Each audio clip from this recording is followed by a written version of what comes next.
நீங்க ஏதாவது ஒரு பத்திரிக்கையில 4 ஸ்டாட்டிஸ்டிக்ஸ் திமுகவுக்கு ஜிஞ்சா போடுறதுக்கு யாராவது சொல்லுவாங்க, அதை தூக்கிட்டு வந்துட்டு நீங்க அதை பாருங்கள் நாங்கள் சாதனை. மூடப்பட்டதுக்கு சென்ட்ரல் கவர்மெண்ட் தான் நீங்க கேட்கணும். ஜிஎஸ்டி கொண்டு வந்ததுக்கு பிறகு டிமானிட்டேஷன் கொண்டு வந்த பிறகு மூடப்பட்டது 50% கீழே மூடப்பட்டுச்சு.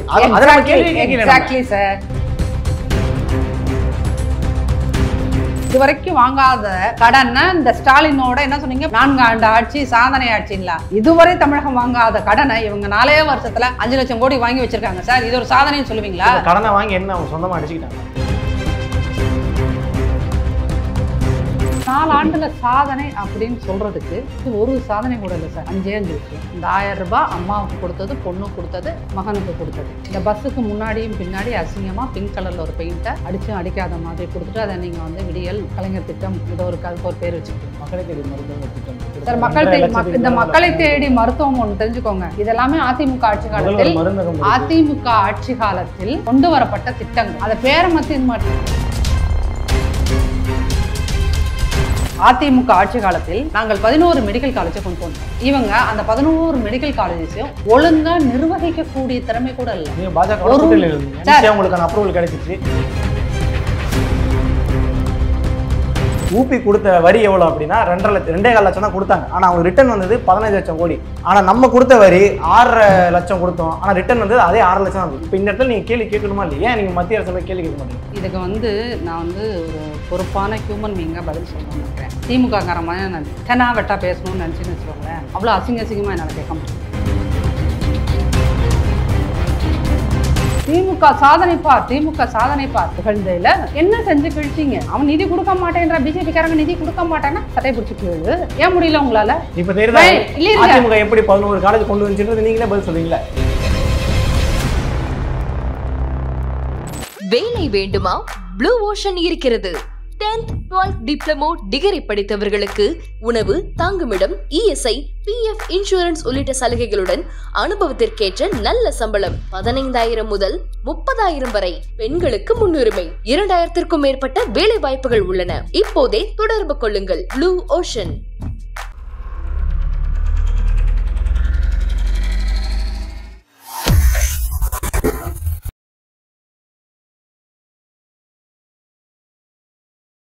ஐத்தமிழ் நேயர்களுக்கு வணக்கம். இன்றைய நேர்காணலில் நம்மோடு இணைந்திருப்பவர் அதிமுகவினுடைய ஐடி விங் நிர்வாகி நாச்சியார் சுகந்தி அவர்கள். சமகால அரசியல் நிகழ்வுகள் குறித்து நம்ம பேச இருக்கிறோம். வணக்கம் மேடம். வணக்கம். நாடு போற்றும் 4 ஆண்டு தொடரட்டும் இது பல்லாண்டுன்னு சொல்லி முதல்வர் அவர் வந்து 4 ஆண்டு ஆட்சி சாதனையெல்லாம் பேசியிருந்தார். நேற்று நடந்த ஒரு நிகழ்ச்சியில் இனி நான் போகக்கூடிய பாதை சிங்கப்பாதை அப்படின்னு சொல்லி சொன்னார். 3வது வந்து திராவிட 2.0 லோடிங் அப்படிங்கிற வார்த்தையை அவர் பயன்படுத்தியிருந்தார். ரொம்ப இந்த தேர்தலை எதிர்கொள்வதற்கான எல்லாவித பலத்தோடு ஆயுதங்களோடு முதல்வர் பயணிச்சிருக்கிறாரு. மிகப்பெரிய சாதனைலாம் நிகழ்த்தியதாகலாம் பேசிகிட்டு இருக்காரு. எப்படி பார்க்குறீங்கன்னா அவங்க டீமில் இந்த டயலாக்லாம் எழுதி கொடுக்குறாங்க இல்லையா, அவருடைய டீமில் யாரோ ஒரு இந்த ரஜினிகாந்த் அவருடைய ரசிகன் கூட கிடையாது, வெறியன் இருக்கார். அதனால தான் வந்து இந்த ரஜினி பட டயலாக்காக எடுத்து சிங்கப்பாதை. அப்புறம் இன்னொன்று என்ன சொன்னீங்க? 2.0 லோடிங். 2.0 லோடிங். இதெல்லாம் ரஜினி படத்தில் வர விஷயங்களாக எடுத்து போட்டு நீங்கள் பண்ணிகிட்ருக்கீங்க. அப்போ கூட வந்து சுயமாக யோசிக்காமல் ரஜினி சாரை பார்த்து காப்பி அடிச்சிட்ருக்கீங்க திமுக அப்படிங்கிறது தான் எவ்வளோ கேவலமாக நீங்கள் இருக்கிறீங்க அப்படிங்கிறத அதை காட்டுது. திமுகங்கிற கட்சி சுயமாக தானே ஒரு டைலாகை யோசித்து எழுதுறக்கூடிய இத்தனைக்கும் அந்த கட்சியில் இருக்கின்ற பலர் வந்து நல்லா வசனம் எழுதக்கூடியவர்கள் தான். சினிமாவில் வசனம் எப்போவும் எழுதிட்டு இருக்கவங்க கூடியவங்க தான். அப்படி இருந்தும் கூட நீங்கள் ரஜினி படத்துலேருந்து தான் டைலாக்கை சுடுவீங்க. சிங்கப்பாதை, 2.0 லோடிங், இதெல்லாமே நீங்கள் அங்கேருந்து தான் எடுப்பீங்க அப்படின்னு சொன்னீங்கன்னா இதை விட அசிங்கம் வேறு இது இல்லை. இந்த டைலாக் தான் பிரச்சனையா? இல்லை நீங்கள் வந்து எவ்வளோ இது ஒரு சுய சிந்தனை இல்லாமல் ஒரு சின்ன விஷயத்தை கூட அடுத்தவன்ட்டு இருந்து திருடுற இது ஒரு திருட்டு புத்தி தான். திமுகங்கிறதே பொதுமக்கள்கிட்ட நீங்கள் கேட்டிங்கன்னா என்ன அப்படின்னு சொல்லுவாங்கன்னா அவங்க தொழிலே வந்து ரவுடிகிசம் ப்ளஸ் திருடுறது அப்படிங்கிறது தான் சொல்லுவாங்க. அந்த திருட்டு, நான் இப்போ திருட்டுன்னு சொன்னேன்னா நீங்கள் எப்படி சொல்வீங்க? உங்கள் மீது வழக்கு போடுவேன் அப்படின்லாம் சொல்லுவாங்க. ஆனால் நீங்கள் வந்து சன் டிவிக்கு வந்து கரண்ட்டு திருடின ஆட்கள் தானே. அடியில் நீங்கள் கேபிள்லேருந்து உயர சன் டிவி பக்கம் திருப்பி விட்ட ஆட்கள் தானே. ஸோ திருடுங்கிறது அது வந்து இயல்புலேயே இருக்கின்ற ஒரு விஷயம். ரெண்டாவது இந்த 4 ஆண்டு ஆட்சி சாதனை, 4 ஆண்டு சாதனை, அதாவது நாடு போற்றும் 4 ஆண்டு தொடரட்டும் இது பல்லாண்டு. இது வந்து இந்த 4 ஆண்டு பல்லாண்டு இப்படி இந்த எதுகை மூனை வேணால் நீங்கள் சொல்லிக்கலாம். ஆனால் நீங்கள் மக்கள்கிட்ட போய் கேட்டிங்கன்னா என்ன சொல்லுவாங்கன்னா 4 ஆண்டு ஆட்சி இவர்களுடைய பேயாட்சியே சாட்சி. 4 ஆண்டு ஆட்சி இவர்களுடைய பேய் ஆட்சியே சாட்சி.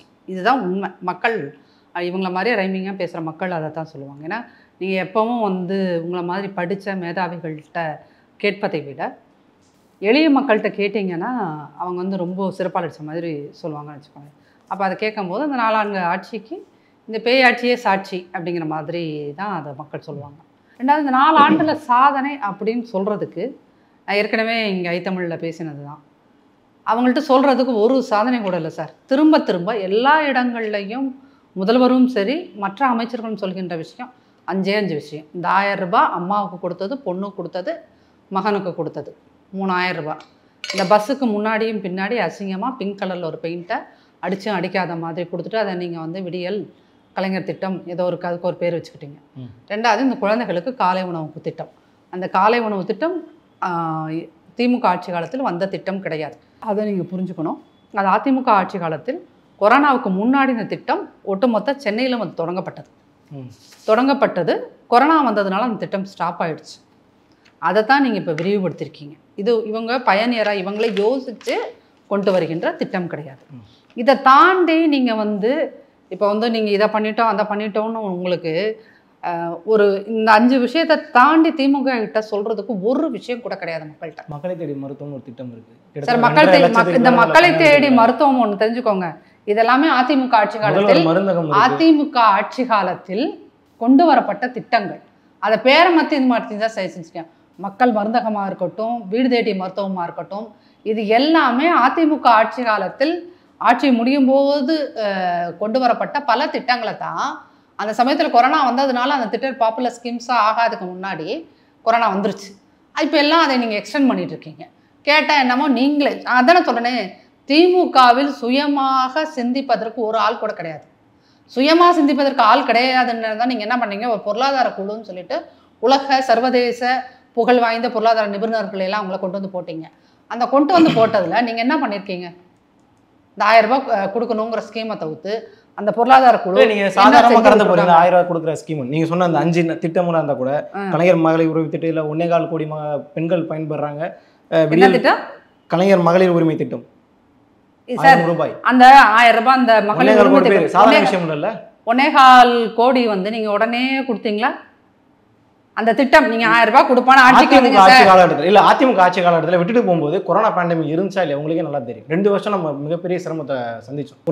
தமிழ்நாடு முழுக்க கிடையாது, இந்தியா முழுக்க சிரமமான சூழ்நிலை இருந்த போதும் பல திட்டங்களை நம்ம போட்டுட்டு அதிமுக மிக சக்சஸ்ஃபுல்லா இந்த கொரோனாவை கையாண்டது. இன்கேஸ் தமிழ்நாட்டு மக்களின் துரதிர்ஷ்டமாக திமுக ஆட்சியில் இருந்து மாசு மாதிரி மருத்துவம் குறித்த பேசிக் நாலேஜே இல்லாத ஒருவர் மருத்துவத்துறையின் மக்கள் நல்வாழ்வுத்துறையின் அமைச்சராக இருந்தா இங்க இந்த கொரோனா காஸ்வாலிட்டிங்கிறது ரொம்ப அதிகமா இருந்தது. விஜயபாஸ்கர் மருத்துவரா இருந்தார் அவரு. ஆமா, டாக்டர் விஜயபாஸ்கர். அன்னைக்கு அவர் அன்னைக்கு அந்த சினாரியோ இல்லையே அவரு. டாக்டர் விஜயபாஸ்கர் அன்னைக்கு அந்த சினாரியோலயே அவர் இல்லையே அவரு. இப்போ நீங்க மாசுக்கு நீங்க என்ன அளவீடு வைப்பீங்களோ அதே அளவீடுல தான் அன்னைக்கு அவர் வேலை செஞ்சுட்டு இருந்தார். விட்டுட்டு போகும்போது 2 வருஷம் பேண்டமிக்ல இருந்தோம். நீங்க அந்த 21ல கொரோனா வந்த போதெல்லாம் நீங்க என்னென்ன முன்னாடி இத்தனை கேசஸ் வரும்ன்றதை யூகித்து உங்களுக்கு அந்த இது எல்லாத்தையுமே எக்ஸ்டெண்ட் பண்ணினாங்க. பெட்ஸை எக்ஸ்டெண்ட் பண்ணாங்க, அட்வான்ஸ் மெடிசன் கொண்டு வந்தாங்க. நீங்கள் அந்த விஷயங்களை கொரோனாவை நீங்கள் திரும்பவும் சொல்கிறேன், இது அதிமுகவில் நான் இருக்கிறேங்கிறதுக்காக சொல்லலை. நீங்கள் ஒரு நல்ல ஜேர்னலிஸ்டாக ஒரு நல்ல ஹியூமன் பீயிங்காக அன்னைக்கு நடந்த விஷயங்களை நீங்கள் ஒரு முறை உங்கள் மைண்டுக்குள்ளே ஓட்டி பார்த்தீங்கன்னா அன்னையிலிருந்து அந்த கொரோனா முடிகிற அந்த செகண்ட் சீசன் வந்து முடிகிற வரைக்கும் இந்த செகண்ட் சீசன் போது தான் இவங்க என்டர் ஆகிட்டாங்க. அது அந்த ஃபர்ஸ்ட் சீசன் முழுக்க வந்து அதிமுக மிக சிறப்பாக இதை கையாண்டது. அந்த தடுப்பூசி போடுறதா இருக்கட்டும், அதுக்கு முன்னாடியான அந்த காலகட்டம் நீங்க வந்து சொன்னீங்க ஆட்சியிலையும் 2 வருஷம் அந்த பிரச்சனை தான் சந்திச்சுட்டு இருந்தாங்க. அவ்வளவு பிரச்சனைகளை மீறி பொருளாதார சிக்கல்களை மீறி முடங்கி கிடந்துச்சு இல்ல, அவ்வளவு பிரச்சனைகளை மீறின்னு சொல்றீங்க சார். இவங்க தான் வந்து என்னன்னா இதுவரைக்கும் இருந்த அது திமுக ஆட்சி அதிமுக ஆட்சியில் இதுவரைக்கும் வாங்காத கடனை இந்த ஸ்டாலினோட என்ன சொன்னீங்க, பல்லாண்டாட்சி என்னென்னமோ புகழ்ந்தீங்களே, 4 ஆண்டு ஆட்சி சாதனை ஆட்சிங்களா, இதோட ஒட்டுமொத்த வேதனையே இதுவரை தமிழகம் வாங்காத கடனை இவங்க 4 வருஷத்துல 5 லட்சம் கோடி வாங்கி வச்சிருக்காங்க சார். இது ஒரு சாதனைன்னு சொல்லுவீங்களா? கடனை வாங்கி என்ன அவங்க சொந்தமா அடிச்சுக்கிட்டாங்களா? ஆமா சார், ஃபர்ஸ்ட் இது சொந்தமா அடிச்சுட்டேன் நான் சொல்லல, இது என்னோட ஸ்டேட்மெண்ட்டே கிடையாது.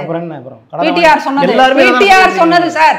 இன்ன வரைக்கும் நீங்க என்னது என்னமோ நீங்க இப்போ பிடிஆர் நீங்க மைக்க போட்டு கேட்டீங்கன்னா அவர் ஆமான்னு சொல்லுவார் அவரு. ஆமா சார், பிடிஆர் அவர் பேசுற முழு வீடியோ வெளியாகல. அதுல 1008 சிக்கல்கள் இருக்கு. நீங்க சரி, இன்ன வரைக்கும் அந்த ஆடியோ தப்புன்னு சொல்லிட்டு இந்த என்னது உண்மையை கண்ட ஃபேக்ட் ஃபைண்டிங், அது என்னது கண்டுபிடிச்சா TN fact check, fact checking அந்த யூனிட் கண்டுபிடிச்சு சொல்லியிருக்கீங்களா?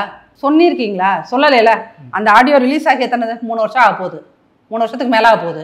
இன்ன வரைக்கும் 3 வருஷமும் இந்த ஒரு சின்ன ஆடியோவை உங்களுக்கு அது பிடிஆரோட வாய்ஸு இல்லை ஏஐ வாய்ஸு ஏதோ ஒரு கதை சொல்கிறதுக்கும் உனக்கு 3 வருஷம் ஆகுதா? நீ சொல்ல போகிறது பொய் தான். அந்த பொய்யை சொல்கிறதுக்கு உனக்கு இவ்வளோ நாள் ஆகுதா? நீ அதை இன்னைக்கு நாளைக்கு சொல்லுங்கள் வந்து அது பிடிஆரோட வாய்ஸ் இல்லைன்னா ஏற்கார்த்திகேயனை வெளியிட சொல்லுங்கள், நாங்கள் அதை பற்றி பேசவே மாட்டோம். அப்போ பிடிஆரோட ஸ்டேட்மெண்ட் என்னது? டாஸ்மாகில் வர வேண்டிய வருமானம் கஜானா, அரச கஜானாவுக்கு வரல, அது வேற எங்க கஜானாவுக்கு போகுது. வேற எந்த கஜானாவுக்கு போகுது? முதல் குடும்பத்துக்கு அது போய் சேருது, அதானே? ரெண்டாவது நீங்கள் என்ன சொன்னீங்க? பணம் வந்து வாங்கிட்டு நாங்கள் என்ன சாதனை செஞ்சுருக்கோம். அதிமுக ஆட்சி காலத்தில் நாங்கள் 11 மெடிக்கல் காலேஜை கொண்டு வந்தோம். இவங்க அந்த 11 மெடிக்கல் காலேஜஸையும் ஒழுங்காக நிர்வகிக்கக்கூடிய திறமை கூட இல்லை. நீங்க பாஜக கூட்டணியில் இருந்தீங்க, ஈஸியா உங்களுக்கான அப்ரூவல் கிடைச்சிருச்சு.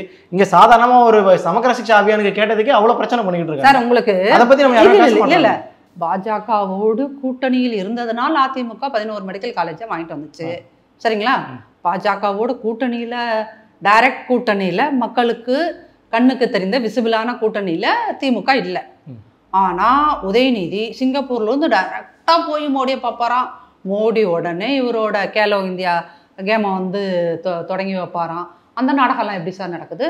திமுக பாஜகவோடு டைரக்டான கூட்டணியில இல்லை. ஆனா நீங்க 100 காயின் கலைஞருக்கு வெளியிடணும், கருணாநிதிக்கு வெளியிடணும்னா உடனே ராஜ்நாத் சிங் டக்குன்னு வந்து குதிப்பாராம். உடனே குதிச்சோன்னு நீங்க என்ன சொல்றீங்க? ராஜ்நாத் சிங் வந்து ரொம்ப நல்ல மனுஷன்னு ராகம் பாடுவீங்களா? இதெல்லாம் என்னங்க? ஸ்டாலின் அவர்களோ முதல்வர், துணை முதல்வர், ஒரு முதல்வரோ துணை முதல்வரோ பிரதமர் போய் சந்திக்கிறது எல்லா மாநிலம் நடக்கக்கூடிய, மேற்கு வங்கம் வந்தாலும் சரி, கேரளா வந்தாலும் சரி, நம்ம சௌகரியத்துக்கு யாரை எப்படி யூட்டிலைஸ் பண்ணிக்கிறதுங்கிறதுல ரொம்ப தெளிவா இருக்கீங்கல்ல. அதாவது பார்த்துட்டாலே பிரச்சனைக்கு இந்த கல்வி சம்பந்தமான எந்த நிதி எங்களுக்கு கிடைக்க மாட்டேங்குது, இந்த 100 நாள் வேலை திட்டத்துக்கு எங்களுக்கு நிதி கிடைக்க மாட்டேங்குது, எல்லாம் கம்ப்ளைண்ட் சொல்றீங்கல்ல, அதுதான் இங்க கேள்வி. 100 நாள் வேலை திட்டத்துக்கு காசு உங்களை ரிலீஸ் பண்ணிக்க மாட்டேங்குது சென்ட்ரல் கவர்மெண்ட்டு, உங்களுக்கு அதே மாதிரி கல்விக்கு நிதியை கொடுக்க மாட்டேங்குது. ஆனால் எப்படிப்பா அந்த கலைஞருக்கு கருணாநிதிக்கு வந்து உங்களுக்கு அங்கே ஈசிஆரில் ஏதோ 125 கோடிக்கோ 250 கோடிக்கோ ஏதோ பெரிய பில்டிங் கட்டுறாங்களா, அதுக்கு உடனே மத்திய அரசு அது அந்த சைடு இருக்கிற எல்லா விஷயங்களும் எங்கெங்கே எந்தெந்த டிபார்ட்மெண்ட்டில் வந்து உங்களுக்கு பெர்மிஷன் கிடைக்கணுமோ, சுற்றுச்சூழல் துறையாக இருந்தாலும் சரி, கடல் துறையாக இருந்தாலும் சரி, எல்லாத்துலேயும் பெர்மிஷன் டக்குன்னு கிடைக்கிது சார். அது எப்படி? நீங்கள் அண்டர்ஸ்டாண்டிங்கில் இல்லை, நீங்கள் அதான் சொல்லணும், நீங்கள் கூட்டணியில் இல்லை. ஆனால் கருணாநிதியின் பேரை சொன்னோன்னா அங்கே எல்லாரும் பயந்துட்டு உங்களுக்கு கொடுத்துட்றாங்களா? அந்த காரியங்கள் உங்களுடைய சொந்த காரியங்கள், திமுக குடும்பம் சம்பந்தமான சொந்த காரியங்கள் எல்லாம் உங்களுக்கு டக்குன்னு நடக்குது சார். அது எப்படி? இல்லை, இப்போ கலைஞர் கருணாநிதினு சொல்லி பேருந்து மூலம் கட்டுறாங்க, அதனால் அவங்க வீட்டுக்கு கட்டி வச்சிருக்காங்க, மக்களுக்கான சேவையாக தானே கட்டுறாங்க. கலைஞர் 100 நூலகம் கட்டினாங்க, அதை வீட்டு அரசாங்கம் எதுக்கு வரீங்க நீங்க ஆட்சிக்கு? மருத்துவத்துறை மக்களுக்கு சேவை பண்றதுக்கு தான் வரீங்க. ஆமா, 30,000 கோடியை தூக்கிட்டு பிடிஆர் ஸ்டேட்மெண்ட் படி 30,000 கோடியை தூக்கிட்டு சபரீசனோ இல்லாத அவருடைய இன்னொரு பேரன் உதயநிதி ஸ்டாலினோ வீட்டுக்கு எடுத்துட்டு போறதுக்காக நடத்துறதுக்கு ஆட்சிக்கு வந்திருக்கீங்க. நீங்க ஓப்பனா சொல்லுங்க. நீ ஆட்சிக்கு 5 வருஷம் வருது, 25 ஆண்டுகளில் இதுதான் திமுக முதன் முறையாக தனி மெஜாரிட்டியோட வந்திருக்கு. அப்புறம் எல்லாம் அடுத்தவன் காலில் அடுத்தவன் தயவுல நின்ன ஆட்சி நடத்துனது தான் இவங்க. இதுதான் 25 இயர்ஸில் ஃபர்ஸ்ட் டைம் இவங்க அந்த 4 ஆண்டு தனி மெஜாரிட்டியில் நிற்கிறது. இல்லாட்டினா இது எப்பயுமே மைனாரிட்டி அரசு தான். இந்த மைனாரிட்டி திமுக இந்த ஒரு தடவை தனி மெஜாரிட்டியில் நீ வந்திருக்க, வந்து என்ன கிழிச்சிட்ட? என் திமுக செய்த சாதனைகள் ரொம்ப டீசெண்டாக கேட்கதான். திமுக செய்த சாதனைகள் சார், இந்த 5 ஸ்கீமை தவிர்த்து வேற ஏதாவது ஒரு ஸ்கீம் யாரையாவது சொல்லுங்க. தமிழ்நாட்டோட வளர்ச்சி இந்தியாவோட கணக்கீட்டுல 9.69% இருக்கு சார். இந்தியாவே லீடிங்ல இருக்கு. இதை ஒரு ஸ்டேட்மெண்ட்னு எல்லா பத்திரிகையாளர்களும் இதையும் தூக்கிட்டு இருக்கீங்க. இந்த 9.6க்கு கீழே எப்போ குறைஞ்சு போயிருந்துச்சு? நாங்கள் 6 புள்ளியிலிருந்து அதை 9 புள்ளிக்கு தூக்கி நிறுத்திட்டோம். சொல்லுங்க. அது எப்பயுமே அதே இதில் தான் இருக்கும். 0.123 வேரி ஆகும். இல்லாத அதில் பாதாளத்தில் 5 கடந்துச்சு சார். ஸ்டாலின் வந்துதான் அப்படியே தூக்கி நிறுத்தினார். தொழில்துறையில பல பொருளாதார வல்லுநர்களே சொல்லியிருக்காங்க. இன்னைக்கு வந்து இப்ப செய்தி பேப்பர்ல படிச்சு கூட நான் காட்டுறேன். சார், அந்த பொருளாதார வல்லுநர்கள் யார் யார் அவங்க பேரை சொல்லுங்க. நீங்க பொருளாதார வல்லுநர் யார் பேர்? ஒண்ணு இல்ல, நீங்க விகடன் வந்துச்சு இல்ல, ஜெயரஞ்சன் விட்டுருங்க, ஜெயரஞ்சன் அவங்களோட ஆளு, ஜெயரஞ்சன் விட்டுருங்க. இன்னைக்கு வந்துச்சு இல்ல, அதுல நீங்க எடுத்து பாருங்க. மொத்த மாநில உற்பத்தி நீ மாநில உற்பத்தி ஏத்துக்க மாட்டீங்க, 9.6%. அது எல்லா காலமும் அப்படிதான் இருக்குன்றீங்க. ஏற்றுமதி வளர்ச்சி 2021 26.15 பில்லியன் இருந்துச்சு. 2024 52.07 பில்லியன் டாலர். 2021 நீங்க ஒரு விஷயத்த புரிஞ்சுக்கணும். அது எந்த பத்திரிகையில வந்த சாதனையாக நீங்க சாதனைன்னு குறிப்பிட்டாலும் சரி, கொரோனா காலத்தில் நடந்த எந்த விஷயத்தையும் நீங்க ஒரு வளர்ச்சிக்கும் சரி தோல்விக்கும் சரி நீங்கள் அதை உதாரணமாக காட்ட முடியாது. 2022க்கு பிறகு புதிய தொழிற்சாலைகள் 2000 தொழிற்சாலைகள் இப்ப பதிவு செய்யப்பட்டிருக்கு திமுக ஆட்சியில. 52,000 பதிவு செய்யப்பட்டிருக்கு. ஒவ்வொன்னா போங்க, பதிவு செய்யப்பட்டிருக்கு. எத்தனை? 2000. அந்த பதிவு செய்யப்பட்டதே நான் போய் ரெஜிஸ்டர் பண்ணினாலே நான் தொழிற்சாலை தொடங்கிட்டதா அர்த்தம் கிடையாது. ஏன்னா நான் ரெஜிஸ்டர் பண்ணதுக்கு அப்புறம் நான் அதுல இன்வெஸ்ட்மெண்ட் போடணும், தென் நான் வேலையை ஸ்டார்ட் பண்ணணும். சரிங்களா? ஆனா இந்த திமுக ஆட்சி காலத்துல இந்த 4 ஆண்டு சாதனை, பல்லாண்டு சாதனை எல்லாம் நீங்க வந்து அப்படியே சத்தம் போட்டு சொல்றீங்கல்ல, இந்த திமுக ஆட்சி காலத்தில் எத்தனை தொழிற்சாலைகள் ஒட்டுமொத்த கோயம்புத்தூர்ல இருந்து திருப்பூர் வரைக்கும், கோயம்புத்தூர், திருப்பூர், ஈரோடு, கரூர், இந்த மாதிரி தொழிற்பகுதிகளில், அங்கிட்டு ஹோசூர் எடுத்துக்கோங்க, இந்த மாதிரி ஏரியால ஒட்டுமொத்த தமிழ்நாட்டில் எத்தனை தொழிற்சாலைகள் மூடப்பட்டிருக்குன்னு நீங்க ஏதோ ஒரு பத்திரிகையில யாரோ ஒரு அரகர பொருளாதார மூடப்பட்டதுக்கு சொன்னதெல்லாம் காரணமா? மூடப்பட்டதுக்கு சென்ட்ரல் கவர்மெண்ட் தான் நீங்க கேட்கணும். ஜிஎஸ்டி கொண்டு வந்ததுக்கு பிறகு, டிமானிட்டேஷன் கொண்டு வந்த பிறகு சிறு தொழில்கள் மூடப்பட்டது. 50% கீழே மூடப்பட்டுச்சு. Exactly sir, exactly. நமக்கு ஐ அக்ரி வித் யூ. நமக்கு நிதி ஐ அக்ரி வித் யூ. சரிங்களா? ஜிஎஸ்டி காரணம். சரிங்களா? இரண்டாவது என்ன சொன்னீங்க? டிமானிட்டைசேஷன். உங்களுக்கு வந்து பண மதிப்பிழப்பு எப்ப கொண்டு வந்தீங்க? 2019 16 பெரிய பிரச்சனை கொண்டு வந்தீங்க. சரிங்களா? அதுக்கு அப்புறம் வந்து அதுக்கு முன்னாடி அந்த 2016 இவங்க 11 இருந்து 16 வரைக்கும் இவங்க ஆட்சியில் இருந்தாங்கல்ல, அப்ப வந்து அதிமுக ஆட்சி இருந்துச்சு.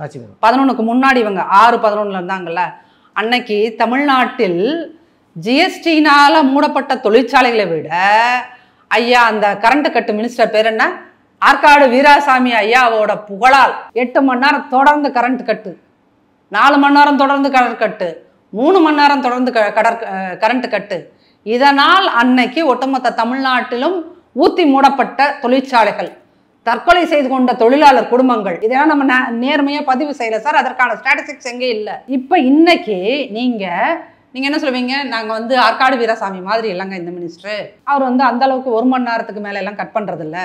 இப்போ உங்க அண்ணா நகர் ஏரியாலையும் ஒரு நாளைக்கு 2 தடவை 3 தடவை கரண்ட் போகுதா இல்லையா? உண்மை சொல்லணும், போகுதா இல்லையா? இந்த அண்ணா நகர் பகுதியில வந்து மேக்சிமம் கொஞ்சம் வசதி அதிகமானவர்கள் வாழும் ஏரியா இது. சரிங்களா? இந்த ஏரியாலையும் நீங்க ஒரு நாளைக்கு அட்லீஸ்ட் 1 தடவையோ 2 தடவை கரண்ட் போகுதா இல்லையா சார்? உங்க சென்னையில போகாம இருக்குதுங்கிறதுக்காக நீங்க போகலன்னு சொல்லாதீங்க. வெளியூர்ல எல்லாம் போய் பாருங்க, குறைந்தபட்சம் ஒரு நாளைக்கு 1 ஹவர்ல இருந்து செங்கல்பட்டு போன்ற மாவட்டங்கள்ல கரண்ட் போகுது. சரி, இன்னைக்கு உங்களுக்கு கரண்ட் பிரச்சனை இருக்கு.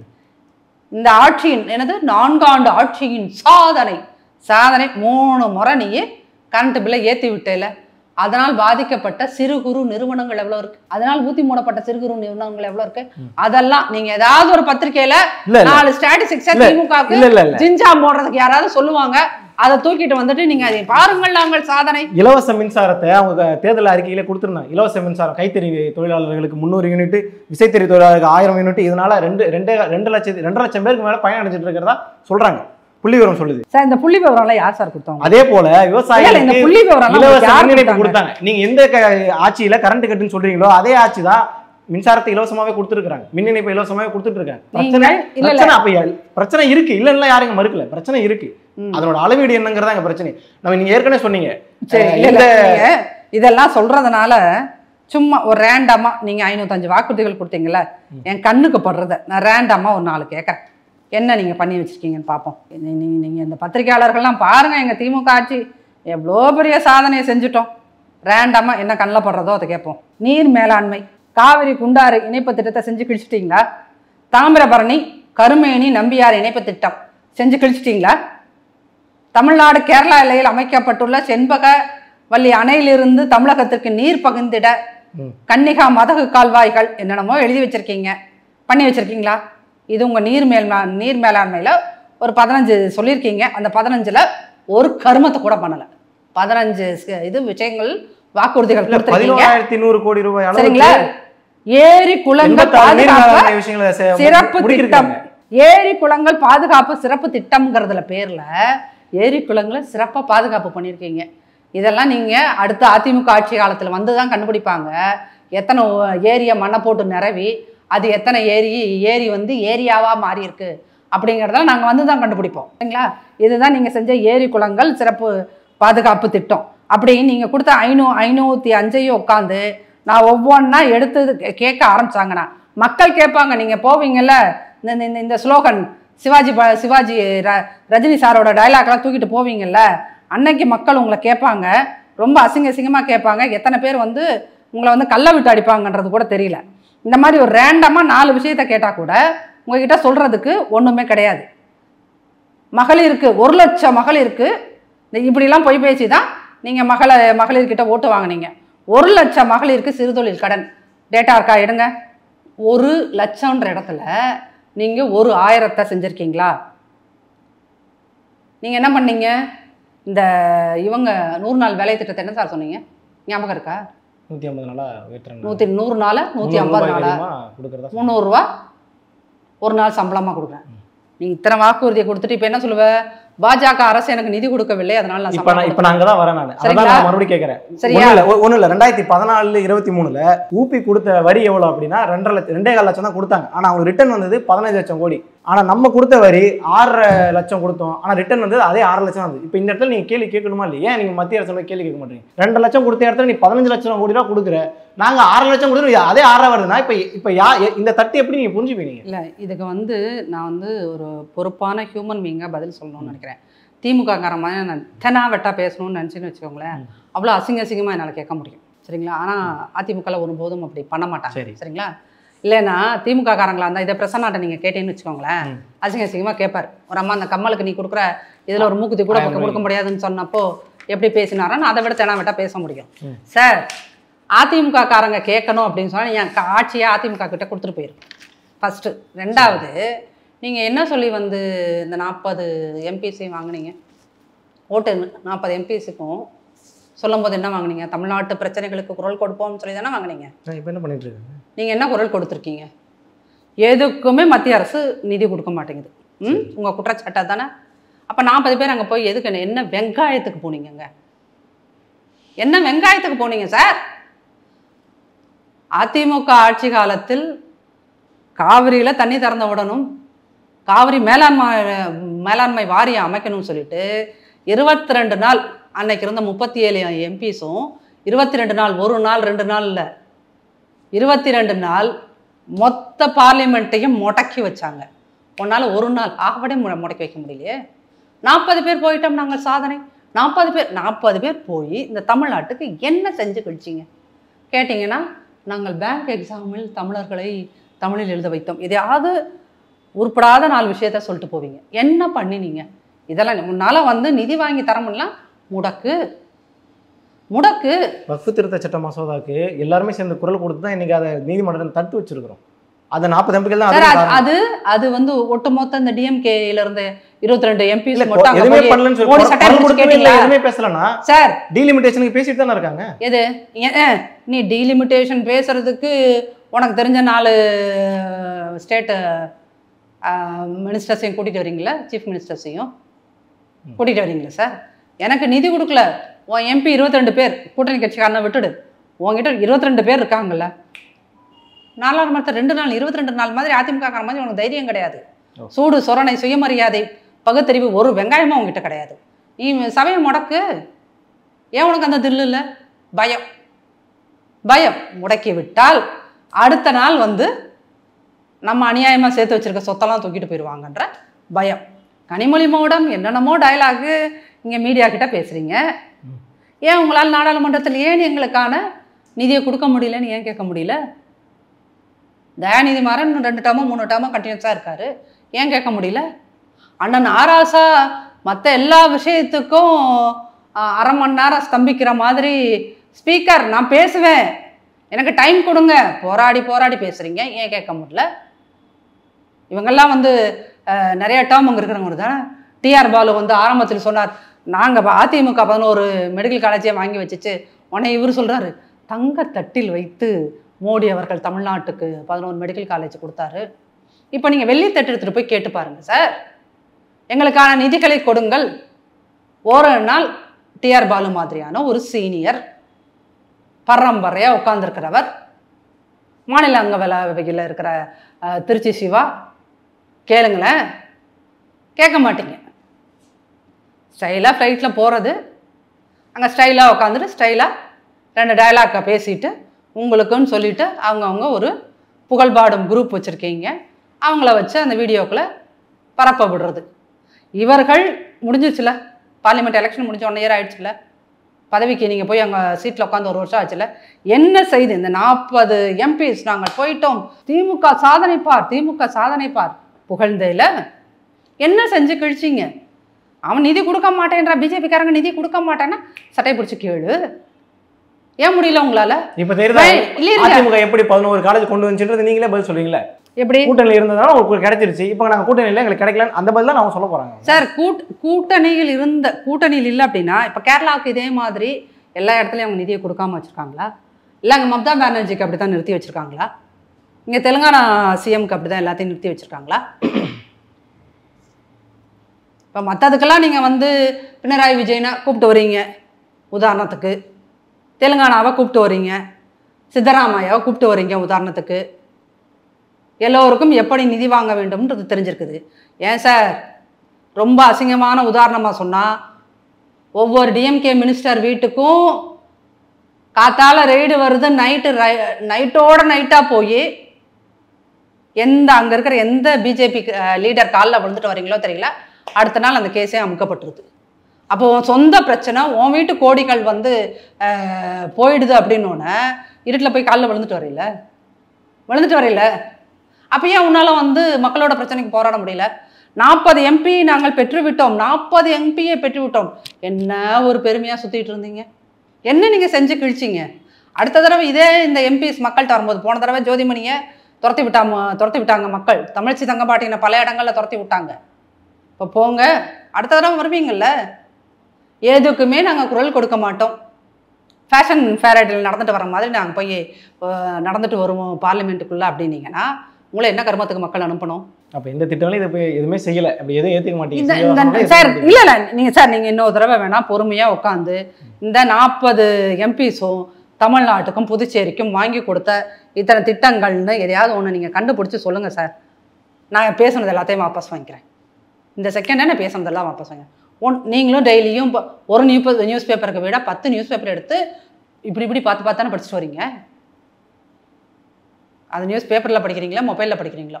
ஆனால் குறைந்தபட்சம் ஒரு ஜேர்னலிஸ்ட்டாக ஒரு நாளைக்கு 10 நியூஸ் பேப்பரையும் படிச்சுட்டு வரீங்களா? தமிழ், இங்கிலீஷ், ஹிந்தி எல்லாத்தையும் தானே படிச்சுட்டு வரீங்க. எங்கள் தமிழ்நாட்டின் நலனுக்காக இதை பேசினார் இந்த எம்பி, அதனால் இது கிடைத்தது. ஒன்று சொல்லுங்க. அப்போ வெட்டியாக நீங்கள் போய் உக்காந்துட்டு நாங்கள் இதை செய்தோம் அதை செய்தோம், எதுக்கு எடுத்தாலும் பிஜேபி கொடுக்கலன்னா வாங்க தெரியுங்கிறக்காக தானே உனக்கு எம்பி அனுப்பிச்சி விட்டது. நீ எதுக்குமே மக்களோட நலன் எதுக்குமே நான் போராட மாட்டேன், எதுக்கும் போராட மாட்டேன், எதையும் பேச மாட்டோம்.